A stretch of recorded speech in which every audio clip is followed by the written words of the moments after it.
আমাদের পৃথিবী আশ্চর্য এবং অদ্ভুত জিনিস দিয়ে মোড়া। এমনই একটি জায়গা যেখানে থরে থরে সাজানো রয়েছে পাথরের সব জীবজন্তু। কিন্তু কে রেখে গেল? কেন এরকম আশ্চর্য জিনিস রয়েছে ওইখানে? এই নিয়েই আজকে আমাদের ভিডিও। নমস্কার, আমি বিথিকা। আপনারা আছেন গল্পে বিথিকা ইউটিউব চ্যানেলের সাথে। আশা করছি আপনারা আমার ভিডিওতে একটা করে লাইক করে দিয়েছেন। আজকে আমি আমার ভিডিওতে অদ্ভুত এই জায়গা সম্পর্কে বিশেষ কিছু তথ্য আপনাদের সামনে তুলে ধরার চেষ্টা করব। জীবন্ত প্রাণীকে করে দেয় পাথর। আজও রহস্যে ভরা তানজানিয়ার এই খনি হ্রদ যেন সাক্ষাৎ জমপুরি। সরাসরি মৃত্যু নেই, কিন্তু মৃত্যুর চেয়েও ভয়ঙ্কর শাস্তি আছে। অনেকটা রূপকথার গল্পের মতো, অথচ ভয়ঙ্কর সুন্দর। তানজানিয়ার এই হ্রদটি এখনও রহস্যময়। গেলেই দেখা যাবে হ্রদের ধারে সারি সারি পড়ে রয়েছে পাথরের সব ওই পশু পাখির মূর্তিগুলি। দেখে মনে হবে কোনো ভাস্করের নিখুঁত ভাস্কর্য। কোনো খামতি নেই, সযত্নে করা আছে। বাদুড়, মাছরাঙা, রাজহাঁস, ঈগলের মতো অনেক নাম না জানা প্রাণীর মূর্তি। অবশ্য মূর্তি বলা ভুল হবে, যেন জীবন্ত জীবাশ্ম।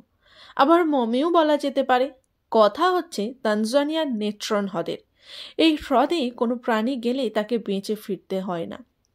তার মানে এই নয় যে সব প্রাণীর সঙ্গে সঙ্গে মৃত্যু হচ্ছে। পাখিগুলি হ্রদের মধ্যে নেমে পড়লেই বিপদ। একে তো 60 ডিগ্রি সেলসিয়াস তাপমাত্রা।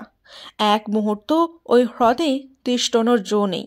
কোনো ক্রমে তাপমাত্রার হাত থেকে বেঁচে গেলেও সে বাঁচা হবে মৃত্যুর চেয়েও ভয়ঙ্কর। ডাঙায় উঠেই রক্ষে নেই। ধীরে ধীরে পাথরের মতো হয়ে যাবে শরীর। পুরাণের অহল্যার মতোই পড়ে থাকতে হবে প্রস্তর মূর্তি হয়ে। কিন্তু ভয়ঙ্কর এই বিভীষিকাময়ের কারণ কি? মূলত জলের ঘাট ধর্মের জন্যই এই সমস্যা।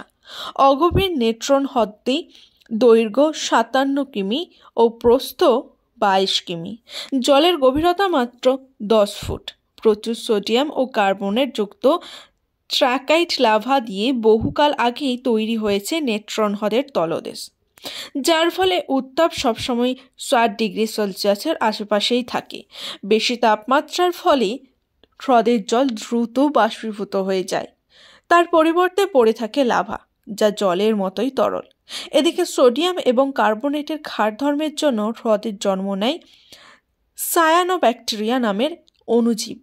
এদের শরীরে আবার লাল রঞ্জকও থাকে, ফলে দূর থেকে লেকের জল মনে হয় লাল রঙের। লেকের এই লাল রঙে আকৃষ্ট করে পাখিগুলিকে। সবথেকে বিপজ্জনক সমস্যা হলো এই হ্রদে পাখিগুলিকে নামতে হয় না।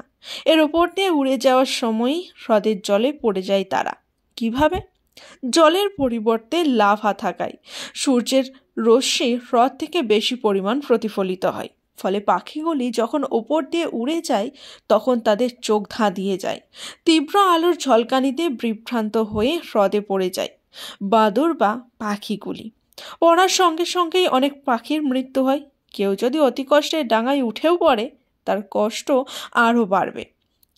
লেকের জলে সোডা আর নুন লেগে যায় পাখি বা ওই প্রাণীটির শরীরে, যা শুকনোর সঙ্গে সঙ্গেই শরীরে কামড়ে ধরতে থাকে।